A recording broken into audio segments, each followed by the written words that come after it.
안녕하세요. 저는 제 이야기를 들려드리고 싶습니다. 제 이름은 예은이고, 올해 58세입니다. 제 인생을 돌아보니, 남자는 누구나 다를 바 없다는 생각이 들었습니다. 시간이 흘러도 마찬가지였습니다.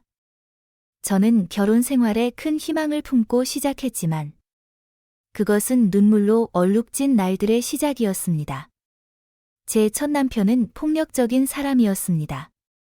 그는 화가 날 때마다 고함을 지르고 무자비하게 저를 때렸습니다. 저희 집은 가난했고 부모님은 힘이 없어서 딸이 학대를 당하는 것을 그저 묵묵히 지켜볼 뿐 저를 보호해 줄 용기가 없었습니다. 그 압박감은 제 삶을 옥죄었고 저는 165cm의 키에도 몸무게가 41kg으로 줄어들 만큼 두렵고 괴로웠습니다. 저는 이 결혼에서 벗어나고 싶었고 빈손으로 떠나더라도 상관없었습니다. 심지어 무릎을 꿇고 이혼을 간청하기도 했습니다. 그러나 그는 받아들이지 않았습니다. 이혼 이야기가 나올 때마다 그는 저를 때리며 마치 자신만의 감옥에 저를 가둔 듯한 행동을 했습니다. 결혼 2년 차에 딸이 태어났을 때 저는 떠날 수 없다는 것을 깨달았습니다. 어린 딸을 두고 어떻게 살아갈 수 있을까요? 그래서 저는 고통을 참으며 이 비참한 결혼 생활에 갇힌 채 살아갔습니다. 그러다 제가 41세가 되었을 때 남편에게 애인이 생겼습니다. 그는 그 여인과 결혼하기 위해 결국 저를 놓아주었습니다. 이혼 후 저는 아무런 재산도 가져가지 못했지만 대신 15살이 된 딸을 떠맡아야 했습니다. 그의 애인은 딸을 맡기 싫어했기 때문입니다. 저희는 낡은 집을 떠나 도시로 이사했고 완전히 새로운 시작을 해야 했습니다. 딸을 위해 저는 할 수 있는 모든 일을 했습니다. 가사 도우미, 건설 현장에서 벽돌 나르기, 심지어 밤낮을 가리지 않고 임시직도 맡았습니다. 그 시절 저는 제 행복에 대해 생각할 엄두조차 내지 못했습니다. 혹시라도 또다시 잘못된 사람을 선택하면 딸이 상처받을까 두려웠습니다. 딸이 성장해 가정을 이루었을 때 저는 마침내 제 삶을 살 수 있을 것 같았습니다. 중매를 통해 저보다 5살 많은 시우 씨를 만났습니다. 당시 저는 44세였고 하루 10시간 넘게 설거지 아르바이트를 하며 한 달에 겨우 35만 원을 벌고 있었습니다. 시우 씨는 저를 안타깝게 여겼고 저를 돌봐주고 싶다고 했습니다. 처음엔 망설였지만 그의 설득에 저는 일을 그만두고 그와 함께 살기로 했습니다. 시우 씨의 집은 넓었고 저는 집세를 내지 않아도 되었습니다. 그는 매달 32만 원을 생활비로 주었고 그 돈으로 식비부터 전기세까지 해결해야 했습니다. 적은 돈이었지만 이전처럼 힘든 육체 노동을 하지 않아도 된다는 점에서 저는 안도감을 느꼈습니다. 저는 요리와 집안일에 정성을 다하며 그를 정성껏 보살폈습니다. 처음엔 평온한 삶이 이어지는 것 같았습니다. 그는 항상 미소를 띠며 화내지 않았고 저를 친절히 대했습니다. 그러나 시간이 지날수록 그의 따뜻함은 점점 사라졌습니다. 그는 제가 만든 음식을 비난하고 제 옷차림을 흉보고 그의 눈빛은 점점 차가워졌습니다. 그의 마음이 이미 저를 떠난 것을 깨달았습니다. 결국 시우 씨는 다른 여자가 생겼고 우리는 법적으로 결혼하지 않았기 때문에 그가 나가라고 했을 때 저는 아무것도 할 수 없었습니다. 저는 그저 조용히 짐을 챙겨 한때 신뢰를 걸었던 집을 떠날 수밖에 없었습니다. 시우 씨의 집을 나와 저는 작은 방을 빌려 혼자 살기 시작했습니다. 그 시간은 외로웠지만 드물게 느껴지는 평온을 가져다 주었습니다. 그러던 어느 날 운명처럼 저는 12살 연상인 현우 씨를 만났습니다. 그는 오랜 직장 생활 끝에 은퇴한 분이었습니다. 처음 만났을 때 현우 씨는 저를 레스토랑에 초대했습니다. 맛있는 음식, 따뜻한 조명, 그리고 계산을 넉넉하게 처리하는 그의 모습이 제게 깊은 인상을 남겼습니다. 긴 고통의 세월 끝에 저는 누군가에게 기대고 싶은 마음이 강렬하다는 것을 깨달았습니다. 현우 씨의 관대함과 친절함은 제 마음을 흔들었습니다. 그렇게 얼마 지나지 않아 우리는 연인이 되었습니다. 하지만 현우 씨는 우리의 관계를 서두르지 않았습니다. 그는 말했습니다. 우리 함께 살아보면서 서로를 더 이해한 뒤에 결혼 문제를 생각해보죠. 저는 반대하지 않았습니다. 너무 많은 것을 요구했다가 유일하게 제게 잘해주는 이 남자를 잃게 될까 두려웠습니다. 그래서 저는 어떤 문서도, 어떤 구속도 없이 그와 함께 사는 것을 받아들였습니다.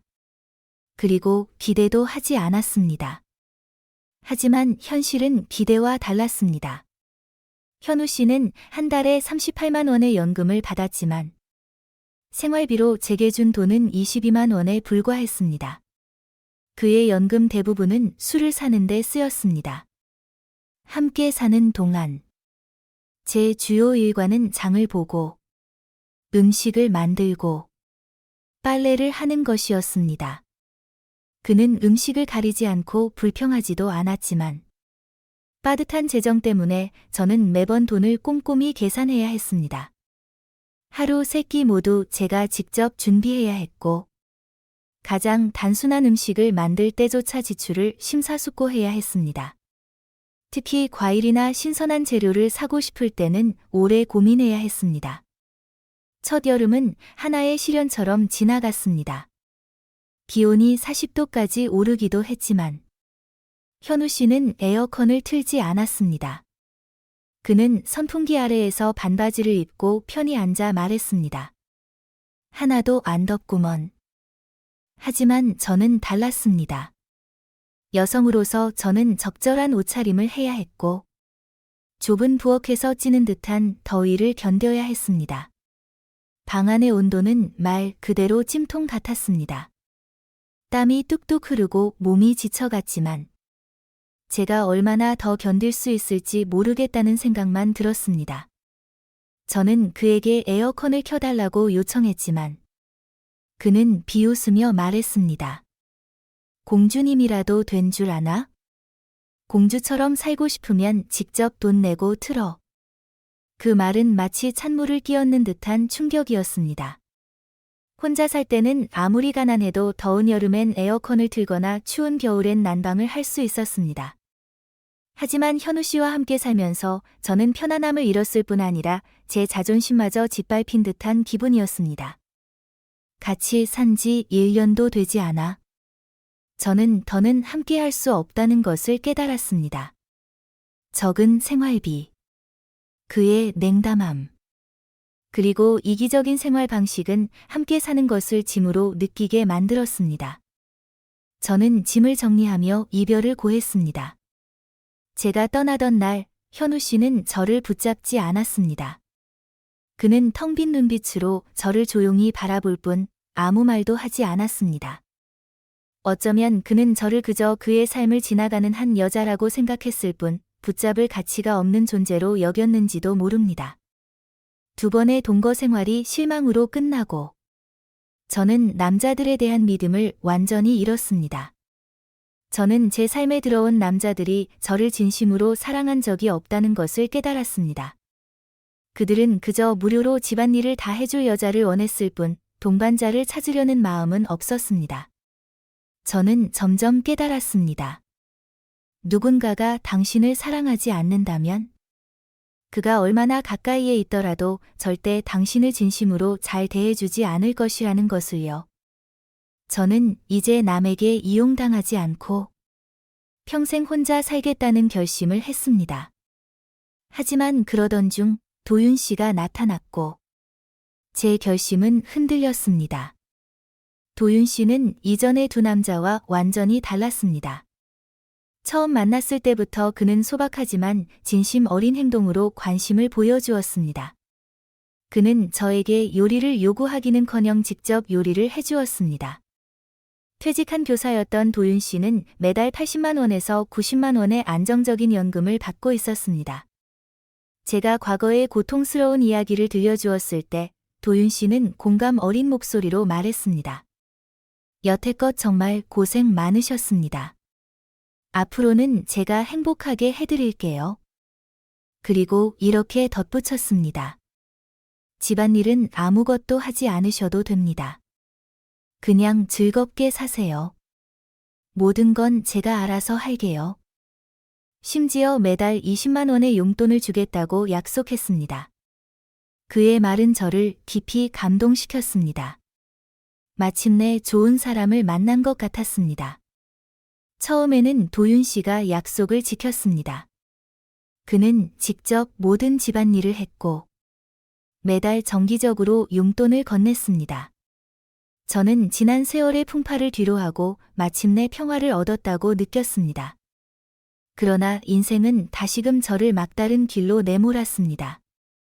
어느 날 밤 화장실로 가던 중 갑자기 쓰러졌습니다. 병원에서 진찰을 받았더니 의사는 뇌졸중 초기 증상이라고 진단하며 재발할 경우 마비가 올 수도 있다고 경고했습니다. 집으로 돌아온 저는 두려움에 휩싸여 밤새 울었습니다. 그런데 이번에는 도윤 씨가 예전처럼 따뜻한 사람이 아니었습니다. 그는 저를 위로하기는커녕 조용히 다른 방으로 옮겨 혼자 잠을 자더니 그 이후로는 집안일도 하지 않고 용돈도 끊었습니다. 그는 건강이 좋지 않다며 모든 것을 회피하기 시작했습니다. 저는 그의 마음이 더는 저와 함께 있고 싶어 하지 않는다는 것을 알았습니다. 억지로 붙잡을 이유가 없다고 생각했기에 짐을 챙기고 떠나기로 결심했습니다. 떠나기 직전 도윤 씨는 저를 비난했습니다. 당신이 건강 상태를 숨기고 나를 속였잖아. 내 돈과 내 마음을 낭비했어. 그 말에 저는 할 말을 잃었습니다. 제가 제 병을 미리 알았더라면 얼마나 좋았을까요? 하지만 저는 변명하지 않았습니다. 제게 아무런 애정도 남지 않은 사람에게 해명하는 건 무의미하다고 느꼈습니다. 그렇게 저는 또다시 혼자가 되었습니다. 지금 돌이켜보면 마음이 여전히 무겁습니다. 올해 저는 겨우 58살입니다. 남은 인생을 생각하면 누군가를 의지하고 싶다는 마음이 들 때도 있지만 3번의 쓰라린 실패를 겪은 뒤로 남자에게는 더는 기대를 품지 않기로 했습니다. 그리고 한 가지 가혹한 진실을 깨달았습니다. 나이가 들수록 남자들은 점점 계산적이고 이기적으로 변한다는 것입니다. 그들은 상대방을 행복하게 해주기 위해 여성을 찾는 것이 아니라 자신의 삶의 질을 높이기 위해 여성을 필요로 합니다. 그리고 그 여성이 그들에게 더 이상 가치가 없다고 느껴지면 아무런 망설임 없이 떠나버립니다. 그런 사람을 왜 굳이 찾아야 할까요? 제가 말한 것이 여러분도 맞다고 생각하시나요? 마지막 인사. 제 이야기를 끝까지 들어주셔서 감사합니다. 제가 나눈 경험은 단지 개인적인 추억일 뿐만 아니라 삶의 오르내림 속에서 제가 배운 교훈이기도 합니다. 이제 여러분과 함께 또 다른 주제에 대해 생각해보고 싶습니다. 그것은 바로 노년의 삶의 가치입니다. 저에게 있어 잘 산다는 것은 단순히 몸을 건강하게 유지하는 것이 아니라 긍정적이고 에너지 넘치는 마음을 지키는 것입니다. 저는 연금이 풍족해도 건강이 나빠서 늘 억울해하는 사람들을 많이 보았습니다. 어떤 사람들은 부유하게 살지만 병이나 통증 때문에 삶의 즐거움을 전혀 누리지 못합니다. 결국 인생에서 진정한 승자는 많은 돈이나 재산을 가진 사람이 아니라 친구들보다 더 오래, 더 건강하고 더 평온하게 사는 사람이라고 믿습니다. 대부분 60세 이상이 되면 은퇴를 합니다. 하지만 잘 생각해 보세요.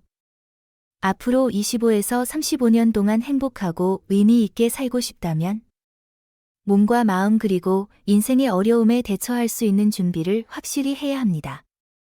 여러분 모두 앞으로 남은 시간을 더 건강하고 행복하게 보내시길 바랍니다. 제가 배운 한 가지는 우리가 조심하지 않으면 어떤 나이에서도 누군가에게 이용당할 수 있다는 점입니다. 그래서 저는 고령층이 수동적이거나 의존적인 상황에 빠지지 않고 심지어 이용당하지 않도록 준비해야 할 10가지 중요한 사항을 공유하고자 합니다. 1. 내용을 명확히 이해하지 않은 채로 재정계약 체결 금지. 많은 노년층이 금융회사나 가까운 지인의 매력적인 제안을 쉽게 신뢰합니다. 그러나 대출, 투자, 자산 양도와 관련된 금융계약은 복잡한 조항을 포함하며 악용될 가능성이 있습니다. 계약을 체결하기 전에 반드시 세부 내용을 꼼꼼히 읽고 명확히 설명을 요구하세요. 가능하다면 변호사나 금융 전문가의 의견을 구하여 자신의 권리를 확실히 보호하세요. 2. 재정적으로 타인에게 의존하지 않기. 자녀나 가족에게 전적으로 재정 의존을 하게 되면 취약한 상황에 놓일 수 있습니다. 때로는 이러한 의존이 타인이 당신의 재정적 개인적 결정을 통제할 기회를 제공합니다. 재정적 독립을 유지하면 삶의 통제권을 가질 수 있고 주변 사람들의 부담도 덜 수 있습니다. 은퇴 후에도 저축 계획을 세우거나 적절한 소득원을 찾아보세요. 3. 개인 정보를 쉽게 공유하지 않기. 주민등록번호, 은행 계좌, 재정 기록 등 개인 정보는 사기꾼들이 가장 노리는 목표입니다. 한국의 노년층은 종종 사기 전화나 출처가 불분명한 판촉 행사의 표적이 됩니다. 개인 정보를 제공할 때는 상대방의 신뢰성과 정보의 용도를 확실히 파악한 경우에만 공유하세요. 4. 자산을 함부로 타인의 명의로 하지 않기. 자녀나 가족에게 자산을 양도하는 것은 좋은 의도에서 시작될 수 있지만 예상치 못한 결과를 초래할 수 있습니다. 예를 들어 자산에 대한 통제권을 잃거나 재정적으로 어려운 상황에 처할 수 있습니다. 변호사의 자문을 통해 자산 거래를 신중하게 진행하고 자신의 삶을 보장하기 위해 일부 자산에 대한 통제권을 유지하세요. 5. 명확한 약속 없이 금전 대여 금지. 노년층은 가족이나 지인에 대한 신뢰와 애정 때문에 돈을 쉽게 빌려주는 경우가 많습니다. 그러나 명확한 약속이 없으면 갈등이나 재정적 손실로 이어질 수 있습니다. 상대방이 누구든 거래를 문서화하고 쌍방이 동의한 내용을 명확히 기록하세요. 특히 대규모 금전 대여의 경우 더욱 철저히 하세요. 6. 노년층 교육 프로그램에 참여하기. 한국에서는 노년층을 대상으로 금융, 법률, 그리고 자기 보호에 대한 지식을 제공하는 다양한 교육 프로그램이 있습니다. 이러한 프로그램은 복잡한 상황을 처리하는 능력을 향상시킬 뿐 아니라 자신감을 키우는 데도 도움을 줍니다. 또한 또래와의 관계를 형성하고 신뢰할 수 있는 지원 네트워크를 구축할 수 있는 기회이기도 합니다. 7. 법적이고 투명한 유언장 작성. 유언장은 자산이 본인의 의도에 따라 분배되도록 하고 사망 후 가족 간 갈등을 예방하는 가장 좋은 방법입니다. 변호사와 함께 명확하고 법적 효력이 있는 유언장을 작성하세요. 이는 자산을 보호할 뿐 아니라 가족들이 불필요한 분쟁을 겪지 않도록 도와줍니다. 8. 정신적, 신체적 건강 유지. 신체적, 정신적 건강이 약화되면 이용당하기 쉽습니다. 적절한 운동과 건강한 식단을 유지하고 정기적인 건강검진을 받는 것은 건강을 지키는 중요한 방법입니다. 더불어 사회활동이나 노인클럽에 참여해 공동체와 연결된 삶을 살아가세요. 이는 고립을 방지하고 타인에게 의존하지 않도록 도와줍니다. 9. 고독을 견디는 법 배우기. 우리는 모두 고독에 직면하는 능력을 키울 필요가 있습니다. 60세를 넘어서고 은퇴 후 동료들과 멀어지게 되면 사회와 단절된 듯한 공허함을 느낄 수 있습니다. 바쁜 삶의 리듬이 한가한 시간으로 대체되면서 외로움과 방향상실감을 경험할 수도 있습니다. 이런 생각들은 쉽게 사라지지 않기 때문에 고독을 견디는 법을 배우는 것은 누구에게나 필수적입니다. 노년기에는 고독을 피할 수 없습니다. 그러므로 합리적인 삶의 계획을 세우고 고요함을 즐기는 법을 배우세요. 때로는 제한된 조건에서도 건강하게 살아가는 것이 가장 큰 승리가 될 수 있습니다. 10. 긍정적인 마음가짐 유지 및 타인과 자신을 비교하지 않기. 건강하게 사는 것이 가장 중요하다는 것을 항상 기억하세요. 이런 말이 있습니다. 돈을 많이 벌어도 일찍 죽으면 소용없다. 이 말은 정말 옳은 이야기입니다. 삶의 질은 물질적인 것만으로 결정되지 않습니다. 당신의 영혼과 삶에 대한 태도에 달려 있습니다. 불필요한 것들을 내려놓고 즐겁지 않은 일들은 잊으세요. 때로는 걱정 없이 가볍게 살아가세요. 매일을 즐기며 매년 건강을 유지하세요. 그렇게 하면 우리 모두는 삶에서 진정한 승자가 될 것입니다. 마무리. 오늘의 이야기는 여기서 마치겠습니다.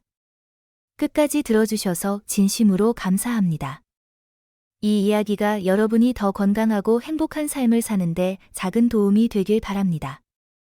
만약 저희 이야기가 마음에 드셨다면 구독 버튼을 눌러 다음 내용을 놓치지 마세요. 좋아요와 공유도 잊지 말아주세요. 건강은 평생의 과제입니다. 나이가 들어도 활기차고 행복한 삶을 함께 만들어가요. 다음에 다시 만나요.